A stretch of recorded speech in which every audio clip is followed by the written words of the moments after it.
Hello, good afternoon. Let me put this down.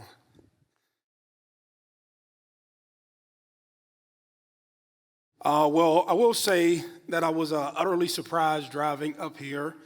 I'd never in my life been to Holmes County, right? And I promise you, I didn't expect what I saw. And I say that in a good way. And so I was telling the gentleman back behind the stage, I was driving and I don't know which road I came in on. It was like a bunch of nothing. And, serious. And so then I got to, I guess it said Switzerland something, like the new Switzerland. And I drove up and I came over the hill and I was like, yo, this is like a Hallmark movie. You know what I'm saying? And one, it's a cool place, I think. I think it's rare that you see places preserved, I guess older towns or whatever. But to see like just the cool architecture and the cool buildings and I think the bigger thing coming from Columbus, as I was seeing people walk down the main road, like nobody was in a rush and all this other stuff. And so, whatever it's worth, I thought that was cool. But one, thank you again for having me be here. Everywhere I go, I just share my story and just my personal journey and how I've gotten to where I'm at. You'll hear some football stories. You'll hear some stories about things that took place in inner city Youngstown that affected me and probably a lot of people in here haven't experienced, but I'm here to tell them. And then also just how reading and going through processes of self-awareness, helped me to change my life and got me into business and has really engineered a lot of the success that I have today. But I'm from Youngstown, Ohio, born in 1983. I feel old now. I just had my 39th birthday on October 29th a few days ago, so that's a good thing. And I came up like pretty much any other kid in any inner city. And what I like to call it is that you come up, you discover, you play your normal sports, you do all your little mischief. You playing basketball, you playing football, you're doing everything inside of the neighborhood that you think keeps you relevant amongst a group of guys. But in the younger part of my childhood, what I think happened was Youngstown was so violent and Youngstown was so crazy that I sort of mimicked the pattern of like the older guys in my neighborhood. So we would break into houses and we would steal cars and we would do all type of mischief. And that was like the focal point of my childhood. So there's three really experiences that kind of shaped my childhood that brought me into football, that kind of brought me to the world. Like from the bad thing came the good thing. And so the first one was I was hanging out with a group of guys, and these guys had taught me how to basically steal cars in the neighborhood. And at this time, this was like a real popular thing to do. So we go out, we steal cars, we go on a joyride. In the midst of going on a joyride, we got arrested. So we get arrested, go down to the juvenile facility, and once we get down to the juvenile facility, I really thought that this was like the coolest thing in the world. I go down here, this is the coolest thing in the world to get arrested and to tell my friends once I get out that I went to the ranking floor and I went through the receiving or the reception process, and they had searched me and took me up there, and I thought like I was like this hardened criminal, right? So I come back home. It's a serious story too, right? So I come back home. And once we get back home, it's the same thing. I come back and I think I'm like a tough guy because all of the guys in my neighborhood had got arrested at this point. So maybe 30 days after that, I end up basically going to a skating ring in our area. So we go to the skating ring. All of the young kids are skating around and doing what they do. And after the event was over, guys from my side of town get into it with some other guys from another side of town. We go out here, we have a fist fight, and the police kind of corral and bring everybody over and arrest us then. So at this time, it's like, excuse me, I'm like in the 6th, 7th, or 8th grade, one of those moments when all that stuff is happening. And my mother finally comes to me and she says, excuse me, she says, Maurice, like I'm about to get you involved into sports a little bit more serious.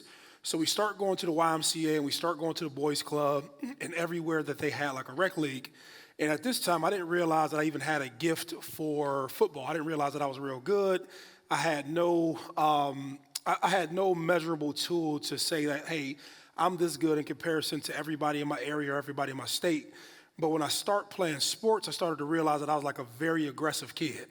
Very aggressive with hitting people, very aggressive with contact, very aggressive if I had to get into like, if I had to play defense or if I had to run the ball, like I was like a very big aggressive kid.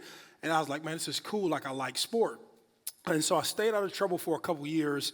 And then my eighth grade year, what ended up happening was that I went to go break into one of our neighbors' houses because I still thought being in trouble was still like a cool thing. So I go down the street, and there was a guy in our neighborhood. His name was Chris and Terry.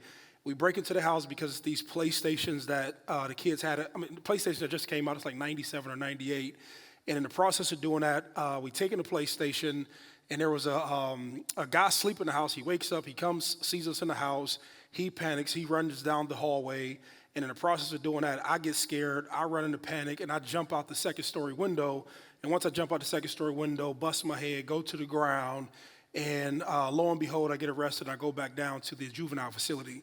So now this is my third time, probably like in 3 years, and at this point, they said, hey, we're about to go take you from the juvenile facility to the local juvenile facility to the state facility if you keep on getting in trouble.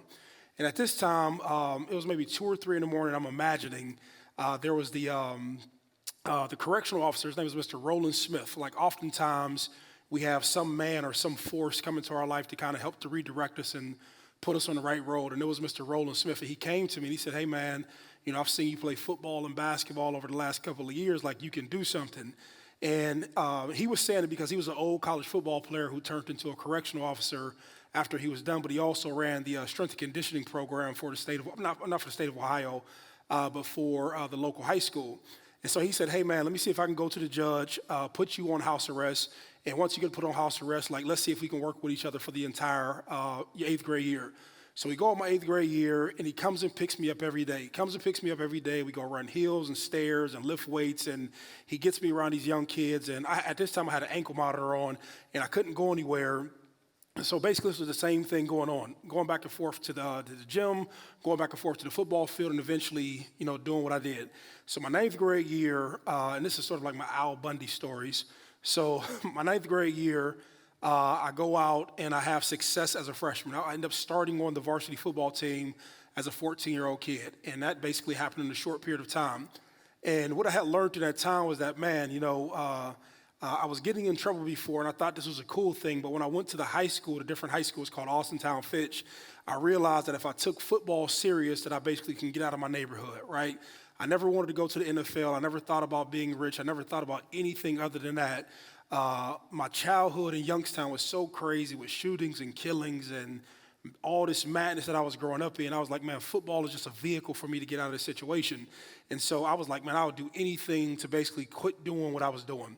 And so midway through my ninth grade year, I transferred to this school called Warren Harding. Warren Harding was sending guys to premium premier Division Level I schools. And I said, man, if I go over there and I do the same thing I'm doing here, maybe I'll go to Ohio State, maybe I'll go to Michigan, maybe I'll go to Penn State or something of some significance, right? So I transfer schools, I go over there, and the same thing happens. I'm out of trouble. I'm not really taking school serious. I'm like doing enough just to get by and to stay eligible, but I'm having a bunch of success on the football field. So my 11th grade year comes, 12th grade year comes, and the next thing you know, the whole world, probably by like the 11th grade year, had basically knew who Maurice Clarett was from a football standpoint. And I go out, I win the National Football Player of the Year, I win Mr. Ohio, I win the Parade All-American, and all these things that you need to do or to say that you're the greatest at something or that you've done very well. I had prepared myself religiously, and actually our coach, Tom McDaniels, always giving credit everywhere I go. Tom McDaniels, he's originally from Orville. He had prepared me extremely well, taught me how to understand the game, taught me how to study the game, taught me how to do everything with the weightlifting and everything that you can possibly imagine. And I just basically paired the work in the film room with the physical preparation, and basically decided to take my talents down to Ohio State. And so at this time, I get to Ohio State, and I have this vague belief that I can go to the NFL, and it was really just off of the newspaper. So I remember when I won the Player of the Year for USA Today, I had looked at all the other guys who had won the USA Today Player of the Year, and all of these guys had went to the NFL. And so I just said to myself, logically, if I just continue to do what I'm doing now, I would logically go to the NFL, and I'll basically have a shot. And so I never thought I would do all of what I did when I first got to Ohio State. So I came down to school, and just like every other kid, you go to class, and you're sitting in class, and you're doing your work, and you go back to the football facility, and you're lifting weights, and you're trying to figure it out. And it was at some point, and I think you can do this in a lot of things. Sometimes when you see things with like a big brand and big names and they're marketed very well, you would make up in your mind that something is better than what it is. That makes sense? And so when I went to Ohio State, I thought these guys were a lot better than what they were.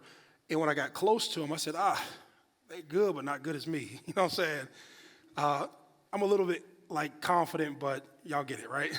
So you got to be like there's a character. If you're super successful, like there's a character that you have to take on personally to like achieve high. And it's really like a conversation to yourself. And that's what I figured out going to Ohio State. And I said, these guys are good, but I think in my mind that I'm a lot better. Like not like a little bit better. I think like there's a huge separation. And I don't care if you're in business or if you're in athletics, separation usually comes through mentality. And I was like, man, these guys' approach towards what we're doing is different. Like my approach towards what we're doing is a little bit different. And these guys don't take it as serious as me. These guys don't care about nuance as much as me. These guys don't study as much as me. And I just took football very, very serious. And it's a lot like in business. It's the same difference. The only thing that separates companies or people is really the mentality that basically drives all of this, right? So, and this is just a football story. Every opportunity, like where some guys would look at going to the scout team, and for people who don't understand what a scout team is like the junk team, the garbage team, or the team who basically does all like the grunt work, right? And so there would be guys who came in with egos. There would be 4- and 5-star recruits, and when the coach would tell them to get on scout team, they'll say, man, I really don't want to do that. And so for me, I looked at it as like, man, this is my platform to develop, but it's also my platform for coaches to see me perform. You follow me? So the worst scout team plays the best defense, right?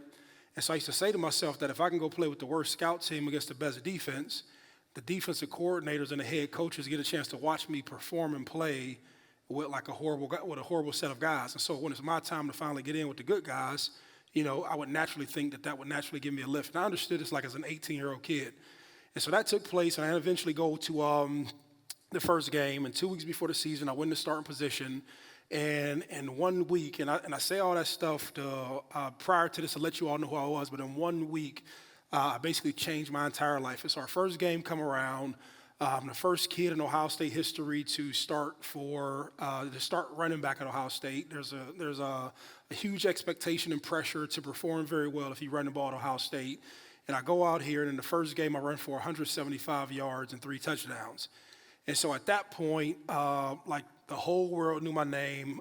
Everybody in the stadium was screaming. And prior to that, coming into that game, I walked in the game as Joe Blow. I walked into the game as one guy on the team.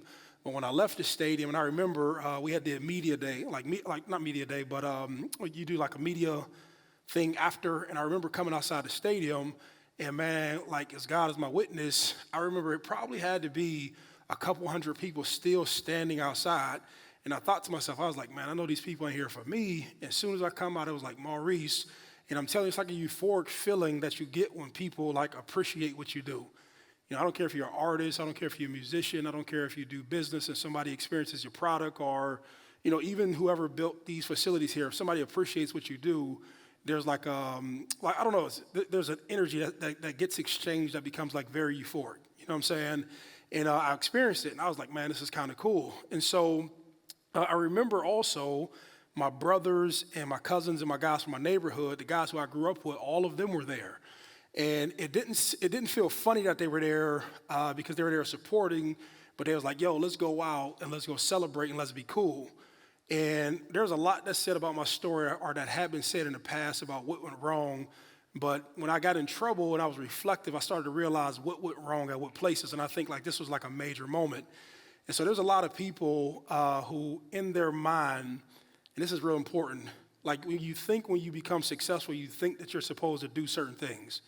And I thought to myself, I said, okay, when you become successful, and I'm like, just remember, if you can recall, like the MTV Cribs generation, y'all remember that? That stuff is influential. And there's a lot of kids now who probably think that, hey, if I become like rich, famous, and successful, like this is what I'm supposed to do, but you're actually playing out a character that somebody else created, like or something that's marketed to you. And this is kind of like what happened to me. And so I was like, man, I'm successful, so I'm supposed to go out to the nightclubs and have fun and, do everything that you're supposed to do when you're successful. So we go out and everything that you can imagine or dream of, like we did tonight. We partied, hung out, and did all the things that college kids do. And we also had like a ton of fun. And I was like, man, this is cool. So I go back to school the next week, or I go back to practice. And at this time, I'm a celebrity now. Like when I go around on campus and everybody knows you, I get on the bus to go to school. Everybody knows you. You come to class. Now as kids at the end of class, like, yo, can I get your autograph? Or like my cousin met you. At this time, like magazines were big. And I remember going to class, like signing autographs for kids in class. And so I wasn't like the normal kid anymore. I was like the celebrity kid walking around campus. And that's a whole different experience. And that does a lot for, like if you're 18 years old, and everybody like commercially loves you, like that's a different experience. I'm just telling you, it's like the nice looking girl walking around all the time. Like, I don't know, right? That's just my guess. You know what I mean? So just a different experience. I don't know. You know what I mean? But I can tell like my motivation, and I know they said there's a lot of business owners in here, and you can get caught up in business too. Like you have some success, and then the next thing you know, like you start to feel yourself, and then hey, everything I'm saying is right when it's not really right, but you don't realize it until something bad happens, right? So I go out, and now my motivation stems from wanting to be the best player to me wanting all of the other stuff off the field, and I didn't know it yet. So the season's going on, we win a bunch of games, and we go out through the end of the season, we beat Michigan, we go to Tempe, Arizona, we beat Miami, and then at this point, we've done the unthinkable, right? So at this time, Ohio State hadn't won a championship since '68. So we did that. We were struggling with beating Michigan. We had did that prior to. And now in Columbus, Ohio, you thought it was like crazy before that. Like when we won a national championship, I remember they came back, they had like this huge parade, and they brought like 70, 80,000 people in the stadium, and it was like snowing outside, and we were like baby rock stars to people in Columbus, Ohio. And everywhere you went in Ohio, this was just like, man, you can't do any wrong. You go to class like, if you want to be here, cool, but you really don't have to be here. You know what I'm saying? Like it was, it was that type of environment. And, I'm 19 at the time. I'm 39 now. It's a lot easier to say like when a 19-year-old kid doesn't do right, but like everybody in here was 19 at some point. You know what I'm saying? I was just doing what a 19-year-old kid did. And so we go through the off season. And as we're going through the off season, of course, I'm using cars and I'm doing everything that you're really not supposed to be doing as a collegiate athlete at the time. Like, but with the NIL stuff now is laughable at what I got suspended for. But at the time, you weren't supposed to be doing, what was being done. And so the second year comes, and I'm thinking that we're about to go out here and win another championship. I think that I'm about to go out here and win a Heisman Trophy. And they called an investigation probably like a month going into training camp. And I thought like, hey, man, this would be like a small experience and, this will be over. And if they do suspend me, I'll get suspended for, a couple of games. And so that actually isn't what happened. So they came and investigated me. And to make a long story short, they suspended me for,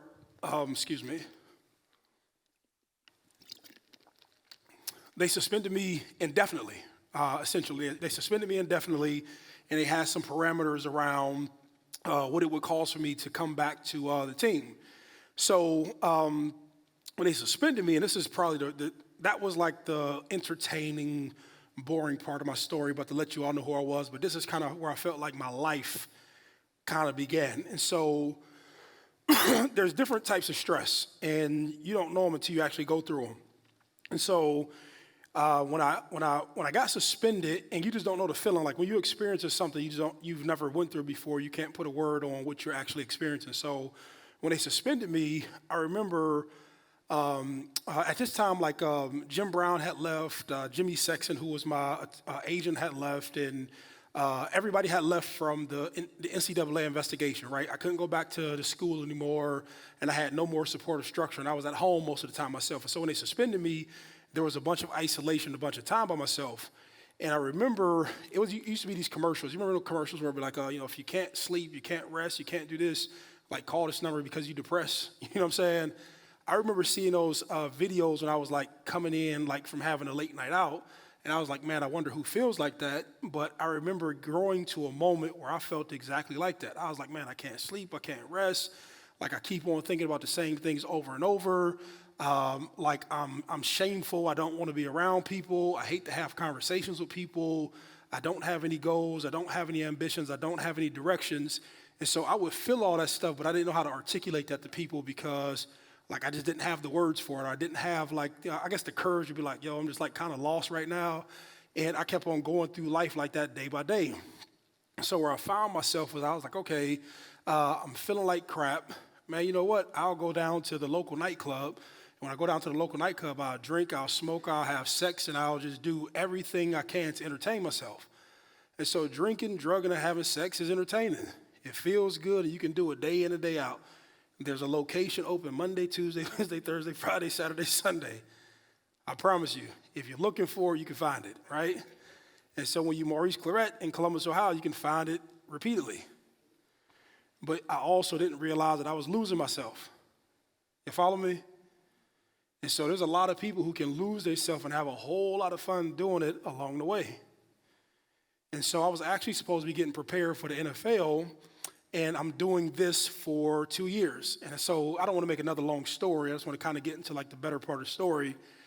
I ended up basically moving to California for those 2 years. In Southern California, excuse me, you think it's crazy now. Back then it was just the same process. Go out, have fun, get drunk, get high, and do the same thing day in and day out. And so there's a lot of people who can be lost having the greatest time of their life. Have a smile on your face. You could think you're living it up. At this time, it's on Instagram now, so you could think that they live like this beautiful life, but a lot of that stuff just comes from being empty. And I only know it because I've been through it. You follow me? It was a very empty place, but people, you get drunk and high, you like, we living it up, we cool, but whatever, man. I've been there, right? So I sit out of football for 2 years. I come back to Columbus, Ohio. I sit out of football for 2 years, and I come back, and now I have to do the NFL Combine. And for those who don't know what the Combine is a place where you go to Indianapolis, and they take the top 300 collegiate athletes of the time, and you go out and you do different skills and sprints to kind of see where you measure up towards other kids. And so you run a 40-yard dash, you do a vertical jump, you do some catching of the football, and all this other stuff to kind of see where you match up. And so one would think, since I didn't basically play for 2 years, that I should come to this event and have a phenomenal experience or a phenomenal performance. But that's not actually what happened. So I go there, and in my mind, I was so mad and so depressed that my life ended up in that situation that I just hated it. Like, I hated being there. I hated doing the interviews with the coaches. I hated that I wasn't about to be the number one pick. I hated that they were projecting me to go in the 6th round. I hated everything about it, but I was still going through the process. I went out there, ran the 40-yard dash. I did horrible. I was trying to catch the football. I did horrible. And so the way that I was basically living and feeling inside, all that stuff became reflective to what was going on the outward part, right? So I performed horribly, and at this time I'm thinking I'm not going to get drafted. And this happens in February 2005. And so the draft is actually in April.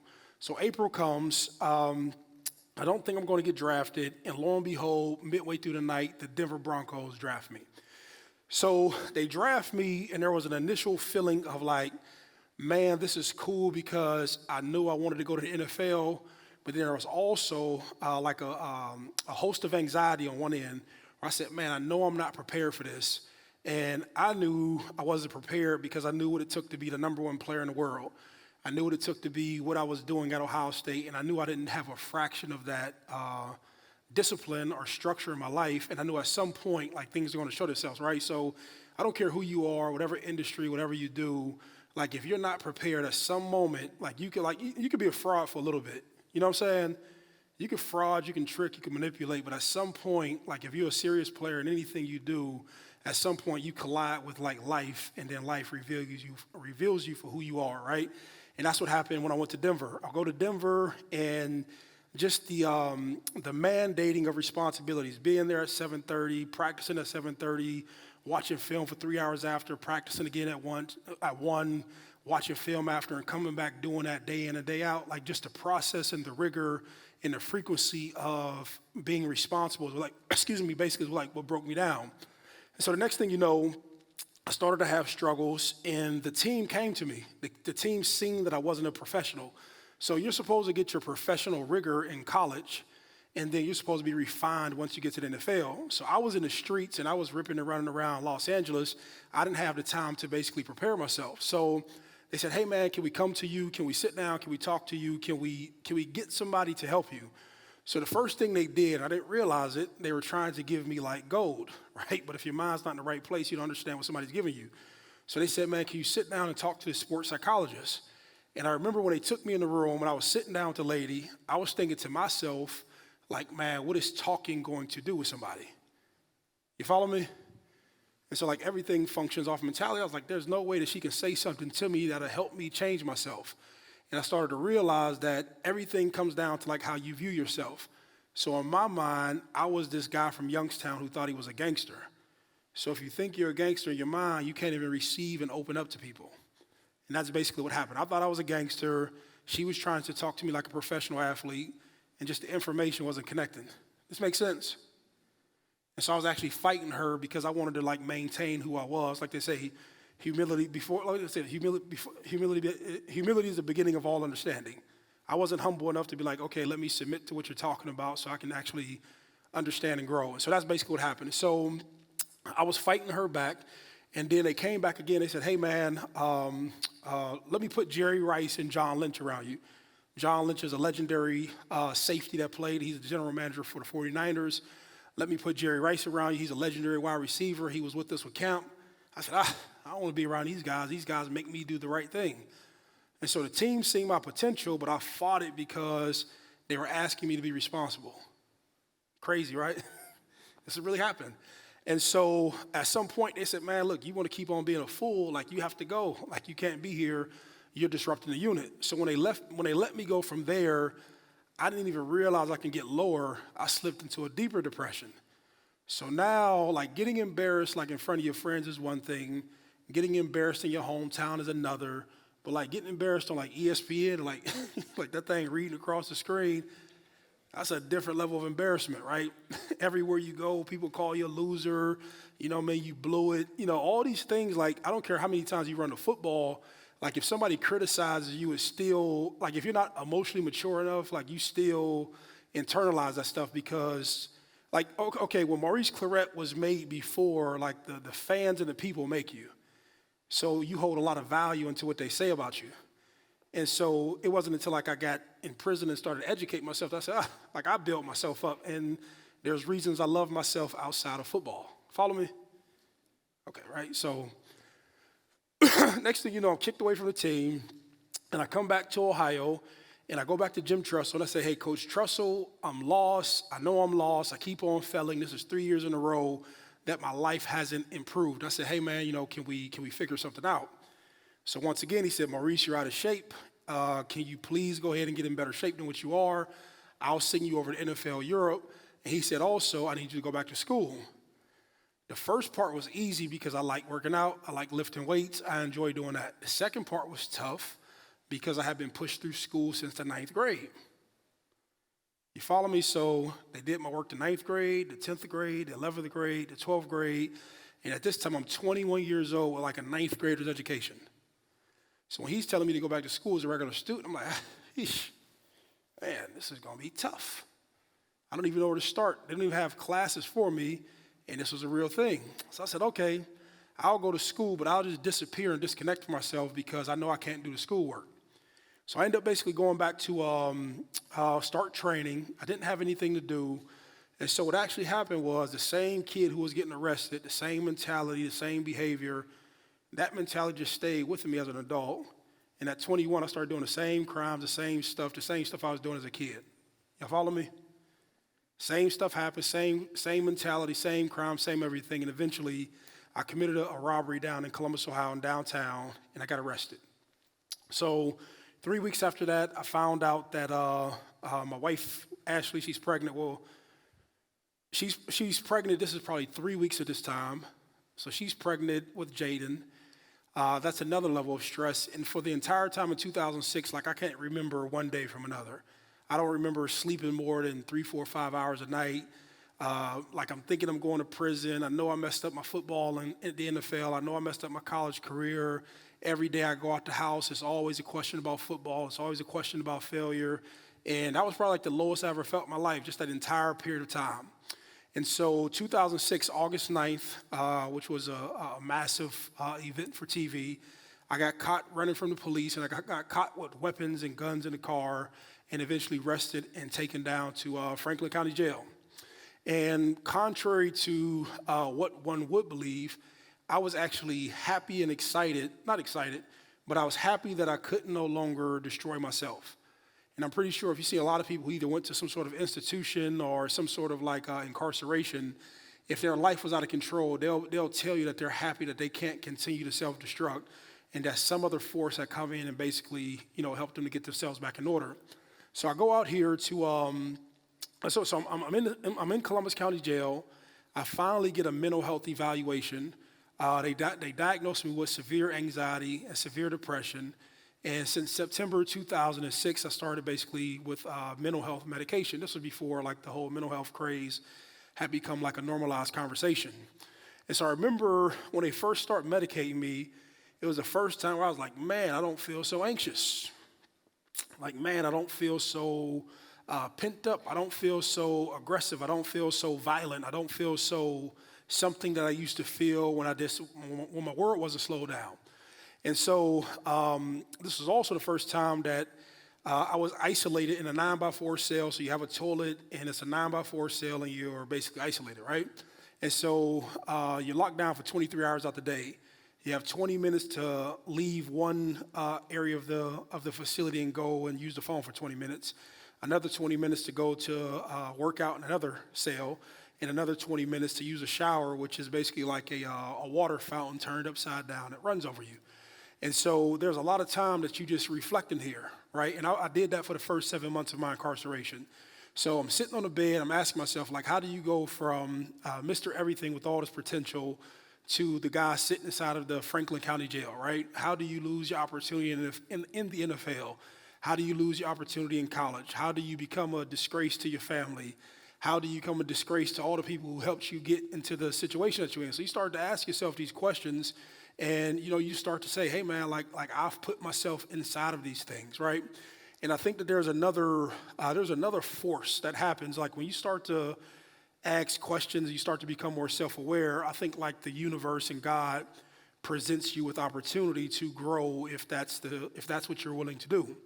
So there was a gentleman by the name of Adam Preston. I'll never forget him for the rest of my life, right? So he had just came home from a federal bid, and he was processing through the unit, and he heard I was in a prison, and he said, hey man, I have a book for you. He said, man, this book changed my life in my 10 years in prison. And it was a small 70-page read. It was a book called As a Man Thinketh by James Allen. And when I got the book, I was like, okay, this is real simple. I didn't know what it was about, but I said, man, let me crack it open. I have nothing to do but sit here in prison and wait for mail and wait for a tray, and that's pretty much it. So I read the book, and contrary to what I thought prior to, I liked the information because it was relatively simple. So as a man thinketh, so shall he become. Nothing changes but thought in circumstance. The character of nothing changes but thought. Nothing changes. I'm messing it up right now, but basically it said that nothing changes. But I'm messing it up right now. But essentially what it was saying was that the character of a man is revealed up under every condition. Who you are. Nothing intelligent happened until thought is linked with purpose. That's what I was trying to say. And so as I was reading this book in such simple language, it started to make me ask myself, like, everything that I was thinking about manifested in my life. I thought I was a gangster, so I did gangster things, and I got gangster consequences. I thought I was like the best football player at one time, so I thought like the best football player, and I eventually manifested, talked, and became who I was. And so I started to realize that I basically talked myself and thought myself inside the prison that I was actually in. Literally, I thought myself and spoke myself and brought myself to my own prison. And I said, man, this is powerful. And so no matter what the judge had said to me when they sentenced me, so I got sentenced to 7.5 years. And during these first 7 months, like that realization that like I was the designer of my reality was more powerful than anything that ever took place to me in prison, right? So when they sentenced me to 7.5 years, in my mind, I was like, man, I got something else to learn. So I go to prison. And when I get to prison, another gentleman comes to me. His name is Mr. Clarett. Mr. Clarett is from Africa. He's from Sierra Leone. He said, Maurice, my father was the chief of the village for 15 years. And he said when guys in Africa or guys in their village would get in trouble, they would bring them closer to the village, figure out what's going wrong, repair them, and send them back out. He said in America, when somebody gets in trouble, you all throw them away. He said, I need you to treat this prison like it's Africa. He said, I'm going to give you the resources to basically do so. And so, hence, Ohio Department of Rehabilitation and Correction, right? He was really hinting on, we're going to try to rehabilitate you and correct what you did wrong. So a lot of people don't realize, but prison has educational wings, and they have like therapeutic units. So every day at like 8 o'clock, he would send me to the therapeutic unit or send me to the educational unit. I would go to class. I would go through responsible adult culture, cognitive behavioral therapy courses, Cage Your Rage, and all of these like ancillary services that they offered inside of prison. So I would go there, and just over time and people being vulnerable and people talking about what they did wrong or just like character defects, all this stuff would start to like make you be a little bit more honest about your journey. It had less to do about what you had and who you were, or less to do with what you had and what you accomplished, and more to do about like who were you as an individual. And that part was like rewarding because there was a lot of activity and exercise inside of that transformed me. So I was in a closed security facility, which is CLOSE, and you would go back to the housing unit and you're locked down for basically 20 hours out the day. So I would go back to the room, and they had this catalog called Bargain Books. And Bargain Books was essentially what Amazon was before it became Amazon. It was a discount bookstore. And you basically can order books for a fraction of their costs. So I would get these books in, and I used to say like, okay, in football, if I wanted to be like somebody, I would study Emmitt Smith and Thurman Thomas and Kevin Mack and Leroy Horde and all these guys from my era that I thought were like great running backs, and I would watch their film to death. I said, okay, in my world, I want to be an entrepreneur, a businessman. Like, who's the best guy? Okay, Warren Buffett is fairly simple. He's a great investor. Let me order everything I could on Warren Buffett, right? And then I said, okay, let me just order autobiographies. And I said, okay, I'll just read autobiographies, and I'm pretty sure that there's some information in here of like what these people overcame, accomplished. I thought to myself that there's nothing more that inspires me more than just stories, because like there's just like a commonality that like, okay, if somebody like ran into something and they had a mentality to overcome something, like they pulled that from somewhere, and if I can like make that connection, like I have the ability to do that too.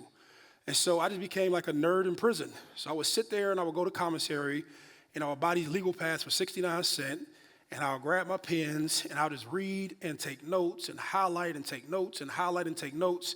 And I started to be energized. And I was like, yo, like I just wasn't a good football player. Like I was just like an ambitious person. Like no matter what I do or no matter what I'm involved in, I can become very interested, very competitive, and very successful at whatever I did, right? And I would just write stuff down all day. I would write on sticky pads that we have, and I would put them on the wall. And at this time, Michael Phelps, he was swimming in the Olympics, right? And as he was swimming in the Olympics, they would take these posters out. I would take the pages out of Sports Illustrated and whatever I had, and I hang them up on the walls. And I would just only surround myself with quotes and pictures of like people being successful, right? And so whenever I had a chance to come outside of my my cell, I felt completely different than everybody else in prison. I didn't think I was in prison. You follow me? And so I started to realize like the mind is powerful. Like you create your own world in your mind, and then that creates the universe outside of that. So next thing you know, they let me out of prison after 4 years. And from there I went to Omaha, Nebraska. And I went to Omaha, Nebraska because there was this minor league football team who was basically taking guys in to restart their lives and, play football. So I played football for a couple years. Cool story. And just the power of like what you can do and have inside of your life.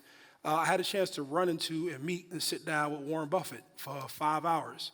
And so our football coach on our team, his name was Mr. Joe Moglia. And Joe Moglia had worked for TD Ameritrade for, I don't know, probably for 15, 20 years. And he became like the chairman of the board. And he made hundreds of millions of dollars, went to became the chief of the board. You can read the story of it. The story is actually interesting. And in his mid-60s, he said, hey, man, I want to coach football. And he came back, and the Omaha Nighthawks was the first team he coached. And every Wednesday, he would have these sessions of financial education. And I knew what Ameritrade was from reading so much in prison about investing and entrepreneurship and business in general. I understood his significance, but my teammates didn't understand his significance. They were just still like in football mode. And he would call every Wednesday guys to come into an auditorium and sit and learn, and nobody came. And it was probably like 4 or 5 of us. And he said, hey, man, let me meet with you all individually, and let's see where we go from there. So he took me to the golf course, and he said, hey, man, you want to go golf? And I was like, I don't know how to golf. And next thing you know, I said, let's go to the clubhouse and eat, because I was hungry. And so we meet and we hang out, and he said, like, tell me about yourself. And I told him my story. And I told him that Warren Buffett, and reading his story and just the way he lived life and the simplicity, it was like impactful to me. He was like, Warren Buffett and Bill Gates are my friends. And I was like, yo, that's kind of crazy. Like, no, not too many people have like those friends. You know what I'm saying?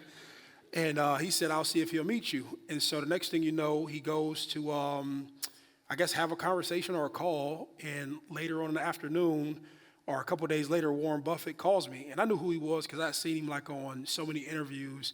And he was like, hey, he was like, it's Warren. He was like, what are you doing on Saturday? And I was like, if I had something planned, it was canceled. You know what I'm saying? He was like, do you want to come and hang out? And I'm like, man, what you think? You know what I mean? And so I went down, and the irony of it all is that the person who was supposed to meet him prior to me had canceled. And I went down to the Keywood building and sat down with him, 5 hours. And it got to a point where I felt uncomfortable because I was like, man, I know you got some better things to do than hang out with me. You know what I'm saying? But it was a cool experience, but it made me confirm of how you can attract things in your life. Whatever you meditate on, whatever you believe in, like the things can surround your life. And that was like a cool experience in Omaha. But eventually after that, I came back to Ohio about 10 years ago now. We started filming a show that was called Youngstown Boys. I'm not sure if people seen it or not. But it was a documentary that ESPN had put together of how my life got to that point. And from there, I went around the country speaking. In the process of doing so, speaking became,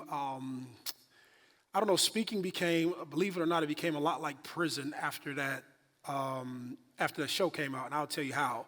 So in prison, I was isolated 20 hours out the day. And typically when you go speak, you're in a plane by yourself, you're in a car by yourself, you're isolated in a green room by yourself, and you're traveling by yourself every time. You follow me? And it seems cool, but I wanted to be home, my lady, my family. I wanted to do that.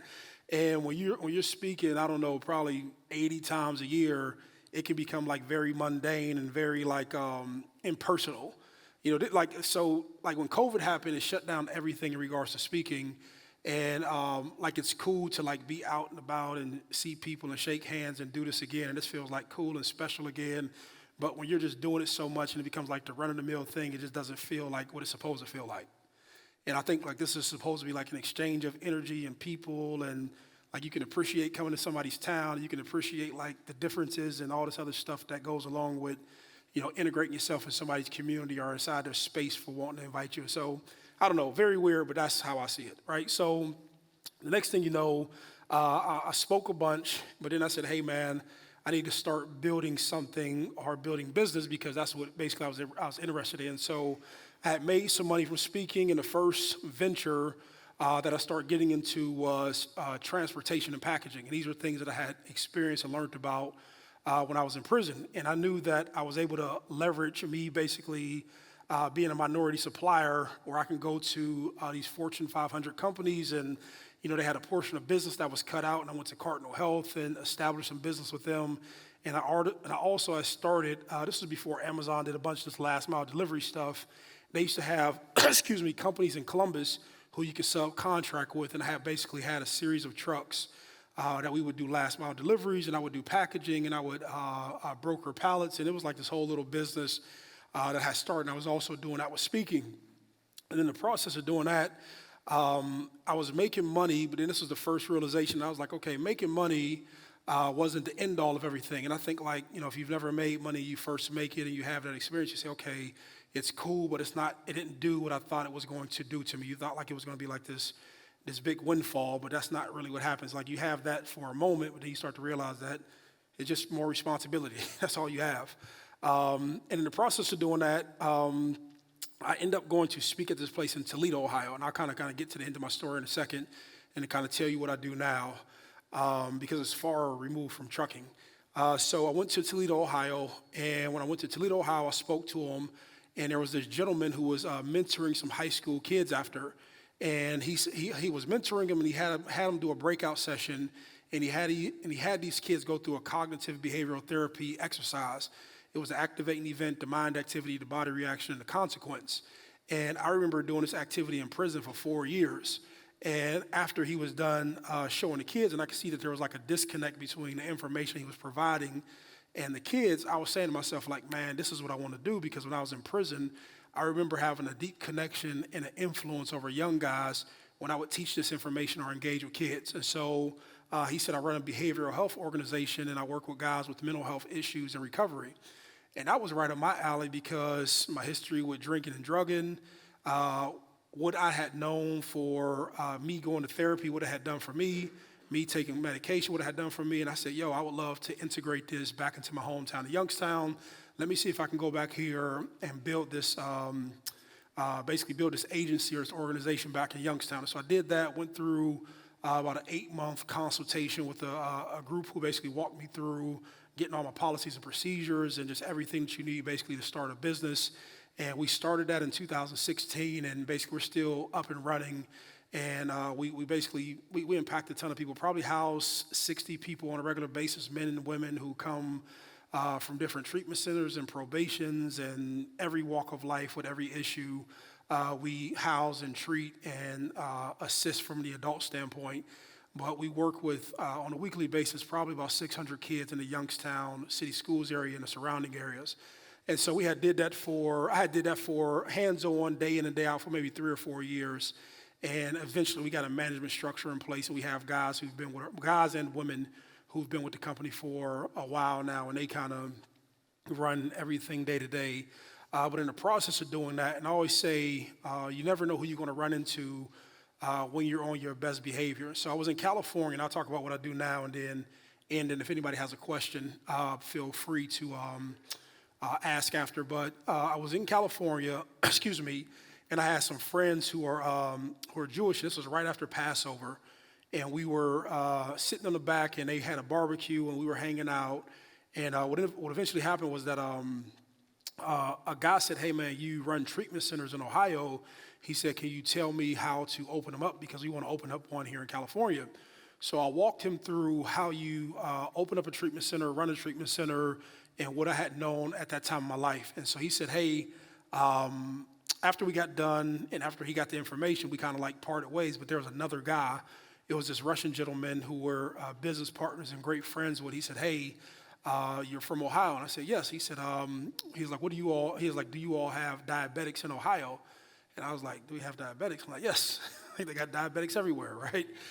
And but when he asked, I could see that he was like serious, and I can tell from his voice that he wasn't from around here. And I was like, yes. And then he was like, I own these things called vascular centers. And in my head, I was like, what is a vascular center? And he was like, he said, he was like, would you be interested in doing something like that in Ohio? And I was like, well, I guess, I don't know, but I don't know what a vascular center is, right? And so he was like, you can be a partner inside of a vascular center. You own a vascular center, and we help people with prevention of getting their legs amputated. So essentially, if you don't know what vascular services are, it's basically where if you have clogged arteries in your legs and you have some discoloration or blood flow circulation is hard to get through your legs, they have different procedures, either be it through stripping veins and do venous work, or arterial work where you clean out arteries, restore blood flow, and allow people to basically walk again. And he said, let's see if we can take that to Ohio. He owned about 20 of them on the West Coast between Nevada, California, and Arizona. He said, let's see if we can possibly move into the Midwest. And so we came to Ohio, and we started vascular centers. And from vascular centers, we grew into other medical specialties. And we're now the biggest podiatric group, foot and ankle group in the state of Ohio. We own them throughout the state. We own about 40 locations. And from there, I own real estate and other stuff that I do business with, and just other little miscellaneous stuff. But what I attribute it to, aside from reading, educating, an extreme amount of discipline, I attribute it to me being broken down in prison and having the ability to be humble and vulnerable to build myself back up. And I think there was so much growth in that period, in that process. And I'm not sitting here saying I got everything done right. I will say this because I feel like I forgot it. I do have a wife. We got 3 kids. I have one that was born on October 6th. I got a 3-year-old, and I have a 16-year-old getting ready to graduate. But the process of being broken down, and the process of refining myself, and the process of like going through that stuff and educating myself, and being humble enough to know that I got partners who advise me at times better than I can advise myself. I have a family who we've been, they advise me a little bit better than I can advise myself at times. And I just have a group of, people who surround me, who help to redirect me and advise me better than I can advise myself. But I don't know. My life is fairly simple. If you do follow Instagram, you'll see it. I'm typically up every morning between 4 and 5 a.m. I hit the gym every day. I meditate every day. I pray every day. I'm like one of those people who write their goals down every day. I visualize every day. I exercise my faith every day. And just a quick story before I go. Excuse me, my lady had complications last month during birth. So she gave birth to our son, and when she gave birth to him, she had complications, and her fundus had moved up between her uterus and her bladder. And she had complications and had to have an emergency surgery, and that happened, and we were in the hospital for 5-6 days. Then we went home, and she had more complications at home where her blood was infected, and she had sepsis and all this other nonsense. And it felt like for the whole month of October, I was literally in the hospital down at Ohio State. But for the month of November, like I've just felt like more energized, but more grateful than ever. And I don't know if anybody's ever went through that where like business, like it's cool. We make money, we do well. All that stuff is cool. But just in life in general, I don't know, like sometimes like we think stuff is a little bit more important than what it is. But when you see somebody going through like a traumatic situation where you realize like there's no money can save you, there's nothing that can save a person's life. Like life is like this. It's a quick thing. You follow me? You start to be grateful. You're grateful. Like I guess that helps me be grateful coming up here. That helps me to be grateful to get in the car. Helps me to be grateful like when I leave town. Like I'm probably gonna grab some sort of like something from around here. I don't know what I'm gonna grab yet. But I'm gonna grab something. But I don't know. I'm grateful. So with that being said, I don't want to mumble on and rumble on and hold you all longer than I need to. But I don't know if anybody has a question or not.